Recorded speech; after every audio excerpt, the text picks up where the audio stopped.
Welcome, friends. This is your host, Mr. Garbo, and this is First Amendment Media's Free Speech Radio.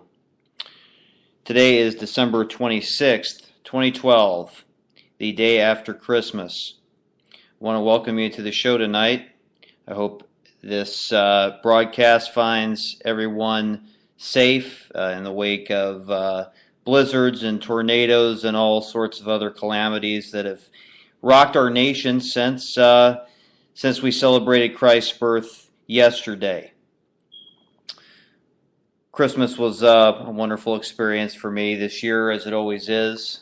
Took the time to reflect on how thankful I am for certain things in my life, for family and for friends, and for the nation that we live in. This is still the greatest nation and the freest nation in the world.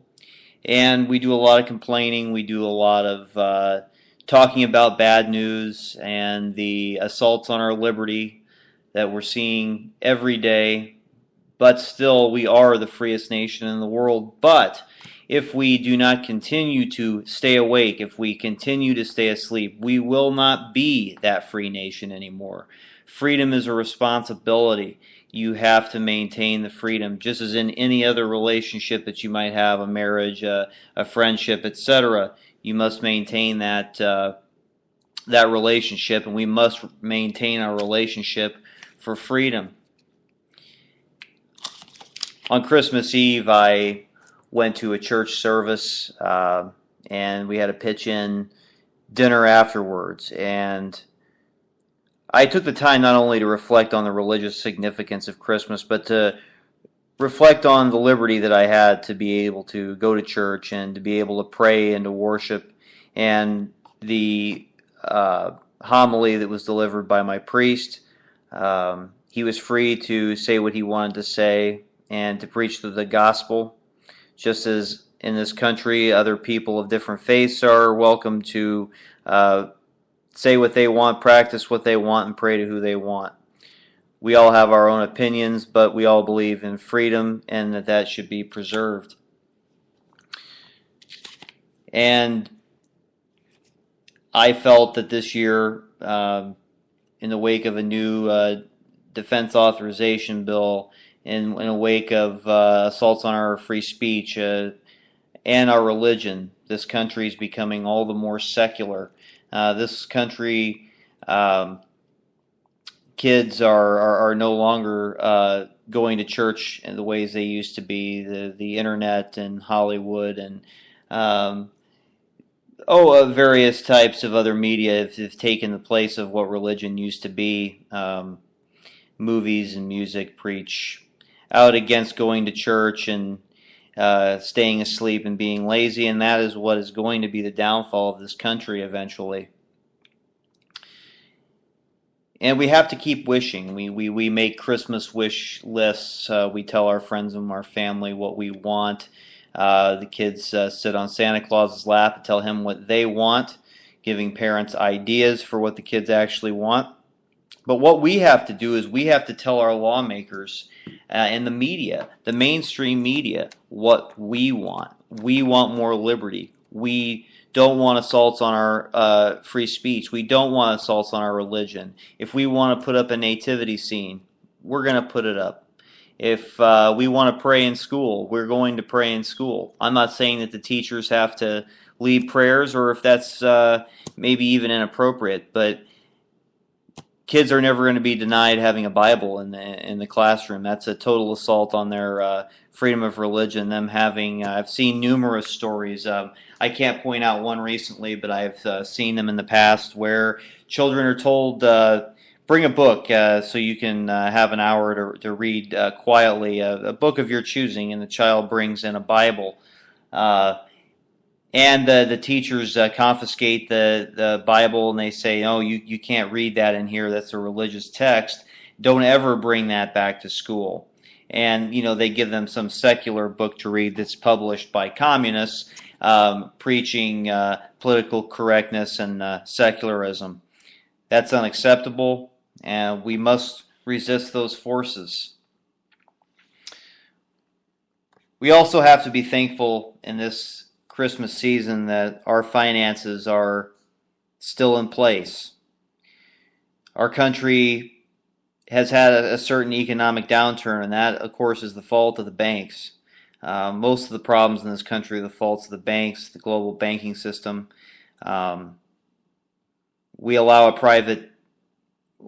cartel of private banks to coin our money and control our currency. We don't even use money anymore, and they've driven us over the edge. Things have rebounded some, mostly because more and more money is being pumped into the economy artificially.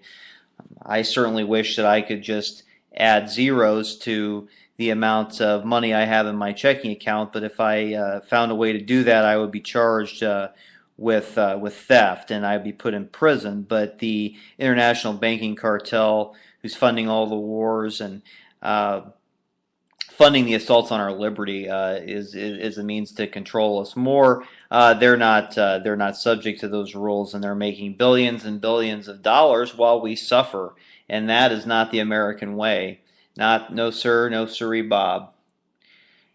And if you haven't been asleep, you know that we're heading over what the media has deemed the fiscal cliff. I think we've really surpassed the fiscal cliff already, but it's going to become apparent in the weeks after January 1st if Washington cannot come to an agreement.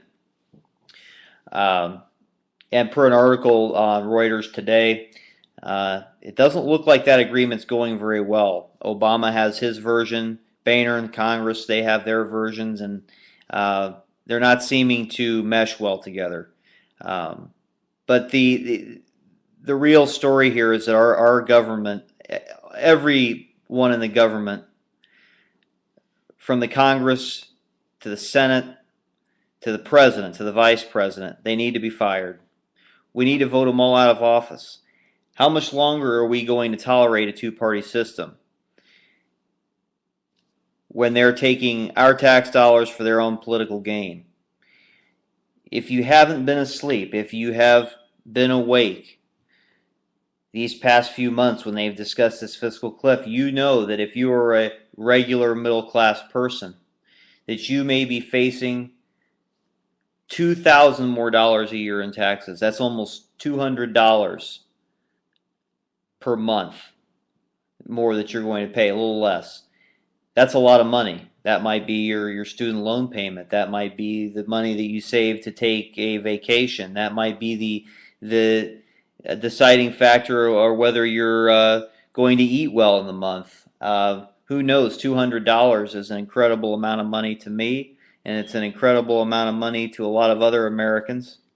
I'm blessed to have a day job and with benefits, but even someone like me who works hard every day, if we go over this fiscal cliff, another $200 per month of my hard-earned tax dollars and your hard-earned tax dollars are going right back to pay back the interest on our debt.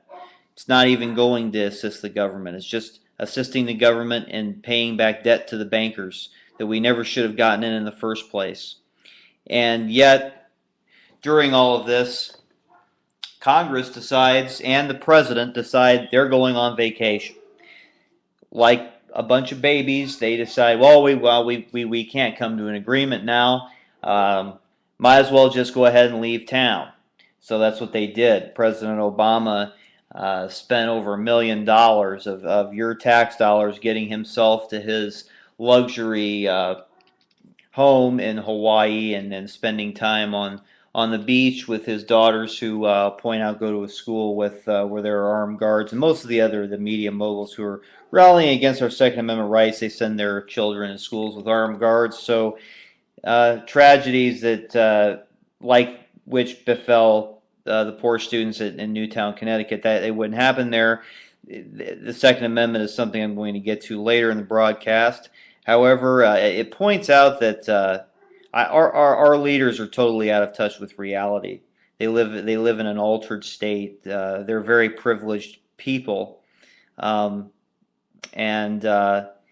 while your life hangs in the balance, they're taking vacations.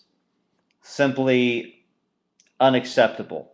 Simply unacceptable. write to President Obama. Tell him to work out a deal. Tell him to cooperate. Tell John Boehner to cooperate. There's no one side that's more guilty than the other in this. They're both wrong, and they're both playing with your life, and it's not right. That's not the American way.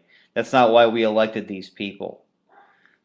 So we'll all be praying that in the next week they come to some sort of agreement, even though that's probably not going to fix the larger problem. It hopefully will give some sort of a temporary fix and allow some more money to be in the pockets of the taxpayers, so they can participate in the economy. If we don't have any money, we can't be participating in the economy, and businesses will go under, and the country cannot flourish that way. And hopefully we can avoid turning into Greece. The Second Amendment, of course, is the next thing I'm going to get to in the transmission today.